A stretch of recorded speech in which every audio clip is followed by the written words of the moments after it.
how much are you prepared to pay for your next smartphone as top phones and they creep towards $3,000 and the second-hand phone market, it's exploding, isn't it, Tim? But how do you know if you're buying a dud? Yeah, well, there's been an increased interest in the old Ericssons and all those old sorts of phones. But Image Matrix editor Duro Sen is all over this subject, the do's and don'ts of buying a refurbished smartphone. Let's get into that subject first. What's happening in the phone market? You know about the Ericssons and the Nokias? Yeah, I've still got a couple back home. So you'd have Blackberries and you'd have the briefcase still, won't you, Tim? Oh, yeah, I remember that. The problem is, well, a couple of years ago when the iPhone 10 came out, Apple really pushed the price up, and so others like Samsung and that pushed the price up as well. And then we ended up with this really big. It was like a huge war at the top end of town, and unfortunately, people who like iPhones and that were going to pay the price for iPhones. So that's where we ended up, with this huge price war. So how much can we save then? All right, we've got a list here. We've got a list here of the top phones, all right? Let's go. So you wouldn't believe how expensive these phones get, but we're heading towards 3,000, as you said, Janie. So the most expensive Samsung is the 5G at $2,232. Now, you buy that over 2 years with Telstra. The iPhone XS Max is $2,369, but the most expensive phone that I have right here now is the Huawei Mate 20 RS Porsche model, and it's $2,599. Tim, you've got it, and it is in that special box, so you can open it up. Yeah, I suppose if you put the Porsche tag on it, it's always going to sort of lift the price. I mean, these prices are a little bit sort of camouflaged by the fact that I can't get it out, which is... so you'll have to probably tip it forward a bit there. Janie's our technical expert here. Oh, yeah. But it's the... nearly there. It's not easy, is it? But those prices are obviously sort of camouflaged by the fact if you have a plan? Yeah, if you have a plan. Yeah. But things are changing, Tim. So Telstra's deals, as Janie models the phone, you can press it on the side there. You should be able to get it far up. So this is a Porsche model, and if you spin it around, Janie, you'll see it's got this special textured finish. It's based on the Mate 20 Pro, which is an excellent phone, much cheaper, but that thing is exceptional. But I don't know if I'd be paying close to $3,000 for it. But when you talked about, that's it, when you talked about all of the, it's beeping now, but when you talked about the plans, that is a big issue because they're falling back now. So telcos like Telstra and that are relying on you buying your phone and then signing up to a plan. So we're starting to see how much the real cost of phones are. Now, how's that been received by the marketplace? I think, like, I can only sort of offer my thoughts as a 50-plus someone who doesn't know that much about phones. I just want to walk in there and say, can you put me on a plan, bud? So the things that's happening is there's so many phones in the marketplace, and the phones aren't really getting that much better now. The big innovations, think about the last real big innovation. They're just little black rectangles now. They're all pretty much the same, although that's got a nice sort of leather back. And the thing is, because they've sort of hit their high watermark now, there's not much difference between the phones, but they still hold their value because they're very well made. So I think we probably should talk about how we can save money. Well, absolutely. I mean, I've got a big crack on my phone, and it's a fairly new one. But I know I've got the screensaver thing, but that wasn't cheap either. But yeah, there is a big. Doesn't help when you're dancing. Hey, settle. Yeah. So, what about the cost of repairing phones? All right, so there's the cost of repairing. There's also the cost of maybe upgrading as well. There's a good list here I can show you in terms of what you can save with a phone that is going to be second-hand, as we talked about early on. And it's absolutely booming. I picked up a couple of refurb phones. I've picked up a couple of models from Boost, and I've been testing them. So Boost Mobile, I've got a few. They say the iPhone 7 is hugely popular. $649 new, if you can find it, is now $399 refurb. So you've got a fair saving there in the end of $250. So you're starting to look at this. And the reason I'm talking about iPhones is there's only one place you can buy an iOS device. It's through Apple or through their ecosystem. People love iPhones, so they're trying to get the good iPhone but cheaper as a hand-me-down that's been serviced.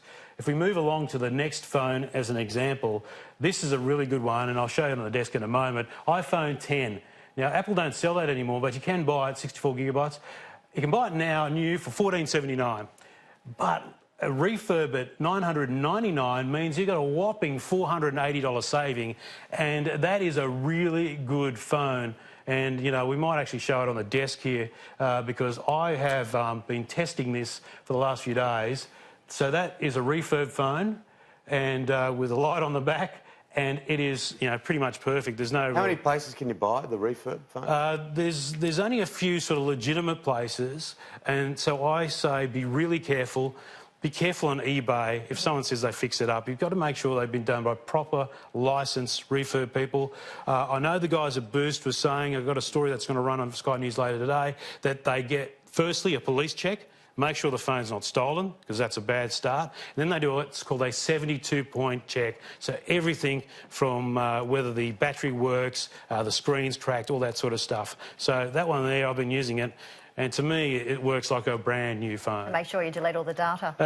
Do they need Yes. to get... They delete it. They delete everything. They delete, but do they also need to get the green light from Apple, because they're pretty sort of heavily sort of governed company? So Apple for a long time really didn't want anyone else touching their phones. That's now been relaxed a bit, and that's good to see. So you can pick those deals up through Boost. Good idea to give to your children, you know, when they're first starting off with the phone. Just see how they go with it. Yeah, I mean, I got a new iPhone XS, and my daughter said, "I'll take that." And that's like, you know, $1,800.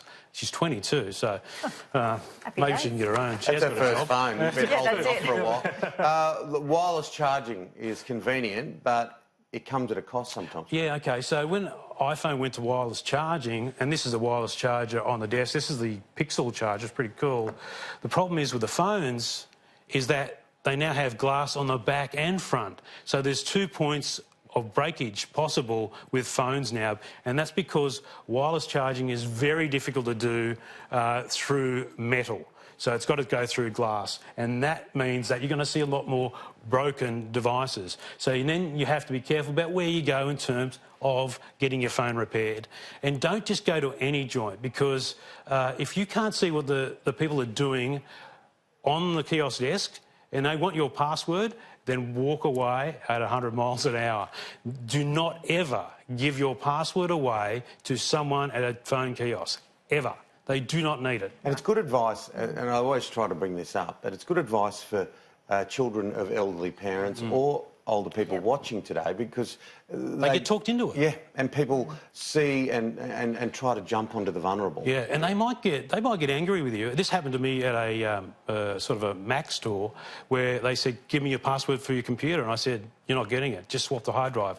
"No, we needed to check it." I said, "You're not getting it." So he was a bit angry, but I didn't care. You just got to be forceful when that comes to that sort of stuff. Now, last week you were showing us that amazing website that basically replayed the entire... Did you listen to the whole trip? The whole thing. Yeah. It was amazing. How good was it? No, I wanted to, but I know you did. Yeah, I did. So that was an app that had the whole Apollo mission from go to woe. You could listen to the whole thing. But I've got to thank you guys, because you did such a great job in covering the moon landing. I want to say that this is something that I bought during the week, and it is the remastered in high definition From the Earth to the Moon. Now, this is a series produced and went to air in 1998 by Tom Hanks. He was an absolute space nut. We know he's an Apollo 13. And this has been remastered in HD.